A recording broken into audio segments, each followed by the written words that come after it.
make sure you let them know. They've been here for several weeks and expressed their intent earlier, but either their schedule or our schedule just didn't happen.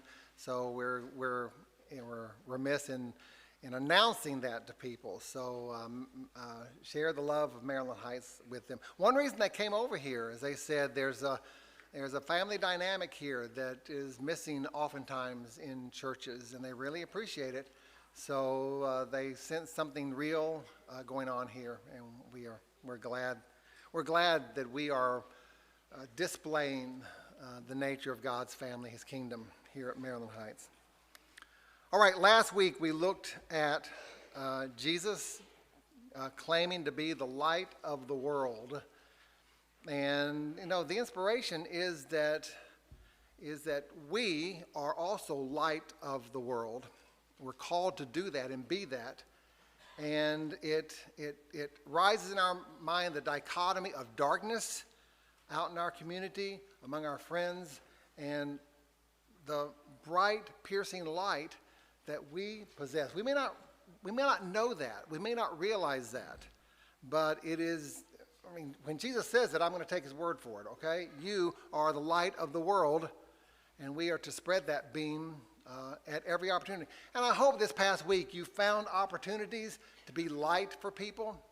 That's just not also in talking to them about Jesus, although we're going to be dealing with that throughout the year. But in this passage, it says, so live your life that people may see your good deeds and praise your Father in heaven. So just your acts of compassion and kindness and goodness in the lives of other people. You may not realize how rare that is, but it is truly something special.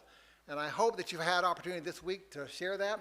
In the coming weeks, we're going to spend some time just with testimonies about how people are experiencing being light in the lives of people that they work with, or that they go to school with, or they meet at Walmart. So those stories can be inspiring and really move us all to be more intentional about being light in darkness. But that's not how Jesus begins this section. He begins it in a much less glorious way, with a much less glorious metaphor. He begins it with salt. You are the salt of the earth. That's how it begins. We are salt. Now, light to me is much more inspiring. And that's why I began with light. Light travels at 671 million miles an hour. I want to be light, okay? Light is electromagnetic radiation, and I don't even understand it, but I want to be that, okay? In fact, it's the only form of electromagnetic radiation, I'm sure I'll be correct if I'm wrong, the only form of electromagnetic radiation that's visible to the human eye. It's photons and lumens and all the colors of the rainbow. It's the sun and the stars. You can hear the music welling up behind it, right? You are the light of the world. And we just go, yes, that's what I want to be. I want to be light. And salt is Morton's.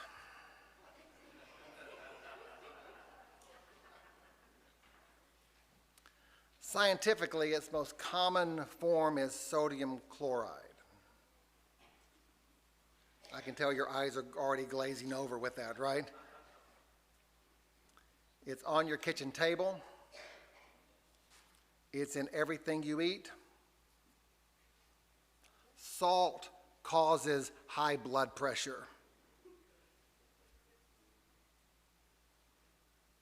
So why in the world does Jesus begin not with this light metaphor, but with this salt metaphor?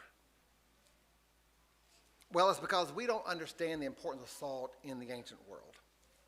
It's lost on us. Throughout history, salt was one of the most precious, most valuable commodities people could possess. Historian says it's, in many situations, the building block, one of the building blocks of civilization, human civilization. Cities grew wealthy because they either produced salt or they were on trade routes where salt was moved from one location. Roman legionnaires used salt as currency sometimes. How about that? Think about that next time you ask for a few salt packets at McDonald's, okay? In fact, there's a Roman proverb that says that if someone did a job well done and you wanted to honor them, and this comes from ancient Rome, you would say they are worth their weight in salt. You've heard that before, haven't you? Now see, if you're young enough, you may think that was a diss, okay?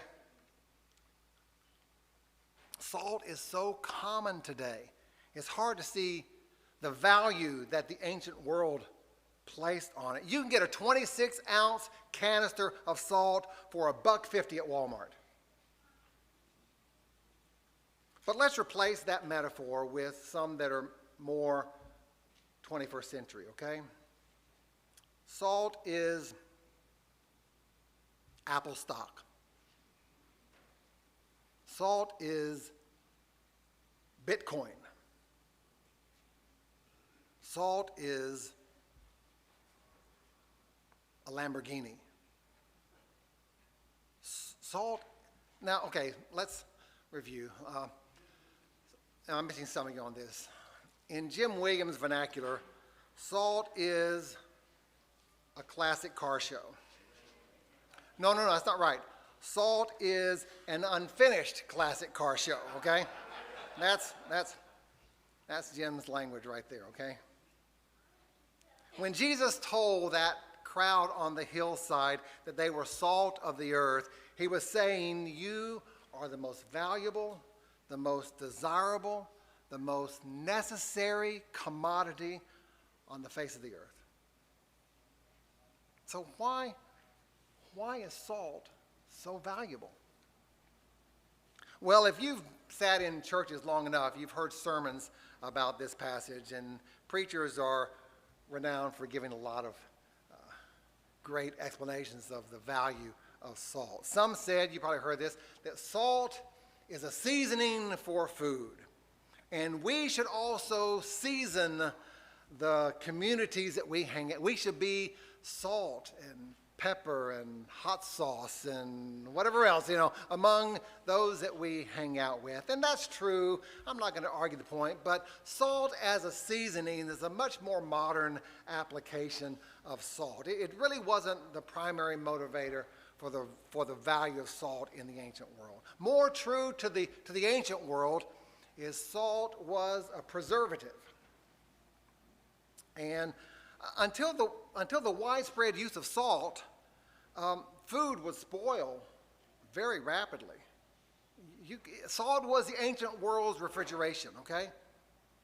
In fact, armies who went out to battle could only travel so far, or they had to depend upon the food sources at their location because they couldn't travel with food unless the food was salted, so it would preserve. And that's to say nothing about the absence of good old country ham if we didn't have salt, okay? I mean, salt is a necessary preservative. So preachers would say, well, salt stops the corruption and the rot in the world.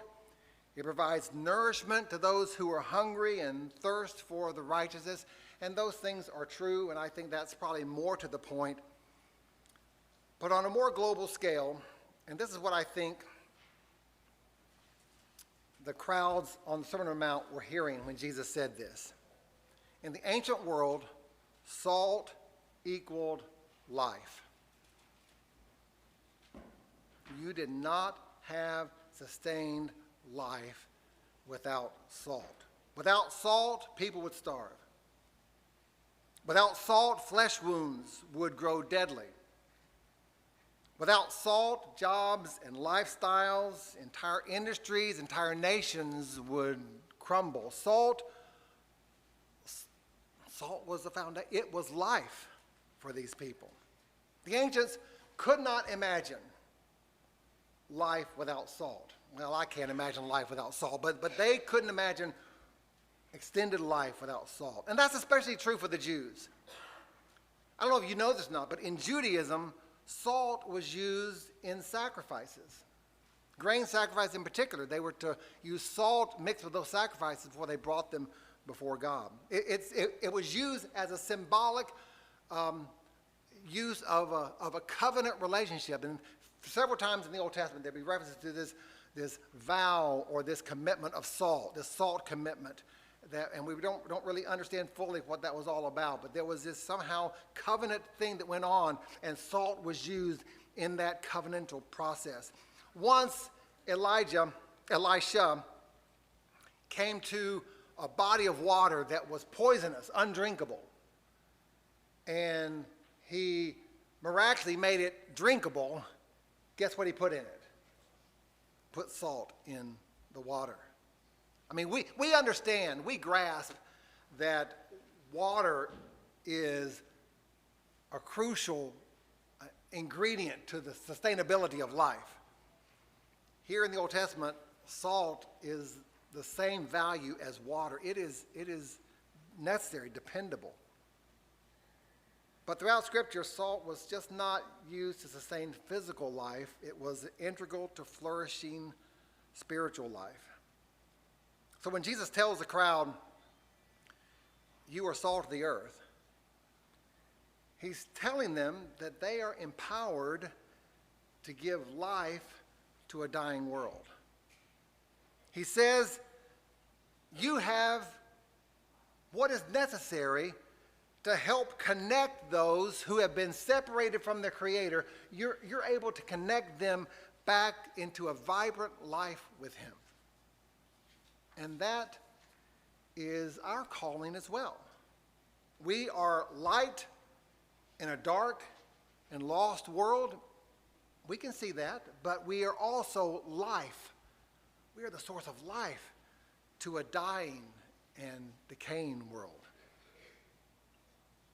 Those who come out of prison, who wonder if there's any life beyond the walls and the razor wire. Christians are the ones who say, yes, you can experience restored life in Jesus. To those who come with a string of broken relationships and they wonder if they can ever start over again and find community, find companionship again, the church says, yes, you can be reconnected with other people. To those who have a long rap sheet of moral failures and they're wondering if that's going to be their epitaph, or do they have a new story they can create for themselves? God's people says, yes, God is in the business of rebuilding, of transforming failures into honorable men and women.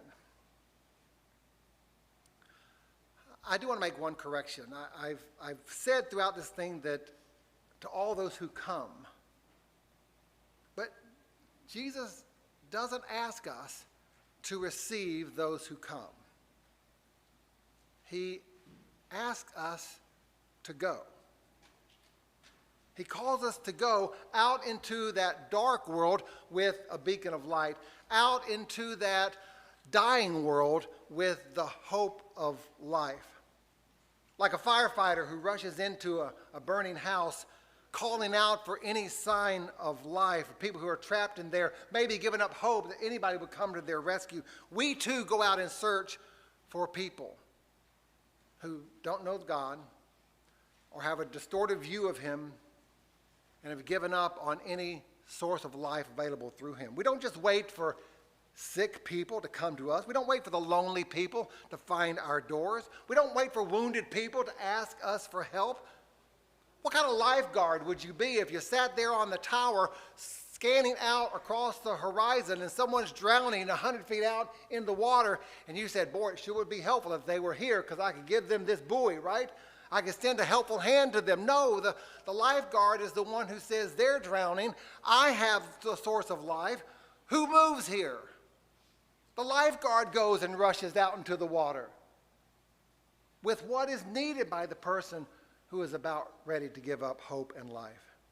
And Jesus says all of that in just 7 words. You are the salt of the earth. But he spends the next 29 words giving us a warning. Here it is. But if the salt loses its saltiness, how can it be made salty again? It's no longer good for anything except to be thrown out and trampled underfoot. Now, any good scientist will tell you that salt cannot lose its saltiness. Once sodium chloride, always sodium chloride. But salt in the ancient world was not so pure. It didn't come in a little canister. It was a mixture of things, a mixture of minerals, of different items there. And so it was always polluted on some level. And that's not to mention this, because salt would be used over and over and over again. So if you cured some meat with salt, once the meat was cured, you took the meat out and you used the salt again. So over time, there's a whole lot of pollutants that I won't even go into describing that comes into salt. And over time, the salt, because of its polluted nature, lost its ability to preserve meat, or lost the ability to sustain life, lost the ability to give what was needed of it. So it was possible that it became worthless again. And what do you do with worthless stuff? Put it in your attic, right? No, you throw it out, right? You throw it out. In the ancient world, you didn't put it in the trash can, you threw it out onto the street. And I had this mental picture of you taking what was once currency, but now has become polluted to where it's no longer of any useful value, and you throw it out into the streets, and people walking by look at it, and they don't see currency any longer. They don't see a dollar bill. They don't see a gold coin. They just see garbage, and they just walk all over it. It's just paving material now. It's of no real lasting, useful value. And that's the concluding point Jesus wants to make here. In fact, that may be the main point Jesus wants to make here. He calls us to be salt and life and light and hope for people, but in both of these illustrations, he says, what happens if you don't do that? If we don't have life to offer,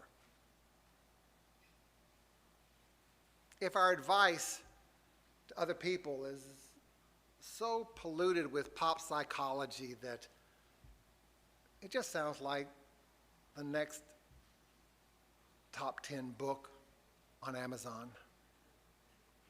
If our comfort is so contaminated with rampant selfishness that people see through it and they realize they're no better than anybody else. If our message is watered down and becomes so cheap that it's just Christian lingo now, it's just paraphrases and nothing of lasting value, then it's possible that we would look like a church. You may look like a disciple of Jesus, but in reality, we're worthless. We have no guiding light. We don't have life-giving words for people. We're just trash. Discarded, ignored, walked over by people in search for something of lasting value. You know, it's possible. It's possible that we've forgotten how precious it is that Jesus breathed life into us. We've known it so long. We've just forgotten how special it is. Or maybe we've just lost sight of the fact of how beneficial our life-giving acts, our selfless compassion, our works of service, our words of hope through Jesus, how moving they are in the lives of other people. I find myself sometimes talking to people in those situations saying what just comes so naturally to me that sometimes I'm immune to its import.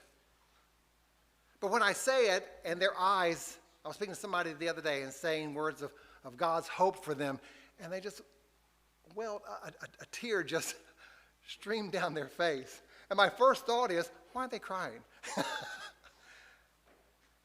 And it's because I forget how life-giving these words are to people who don't know them, who have not heard them. But on this hillside, to those people that listen to Jesus, in this auditorium, for those of us who claim allegiance to him and community with the Maryland Heights congregation, you are salt. You are life. You have experienced transformation, unspeakable renewal. And Jesus says, you have a story to tell. Each of you has a circle of friends out there who are desperately in need of a source of spiritual life that they are ignorant about, and you possess right in your own hands and heart. Every one of us has opportunities this very week to move and act in the lives of people in ways that will surprise and shock them, that may be so common to us we don't even think about it, but it moves them in deep and meaningful ways because we're being, as Nancy would say, we're being the hands and the feet of Jesus in their lives, and that's a holy thing. In acts of righteousness, in words of love and hope and comfort, in retelling what Jesus has done for us and can do for them. The Jesus who lived and died and was buried and rose again just to give people life. So the challenge is, make the most of the opportunities this week provides. Because Jesus turns to each of us and he says, you are the salt of the earth. Let's go out and be that salt this week. Let's stand together and sing.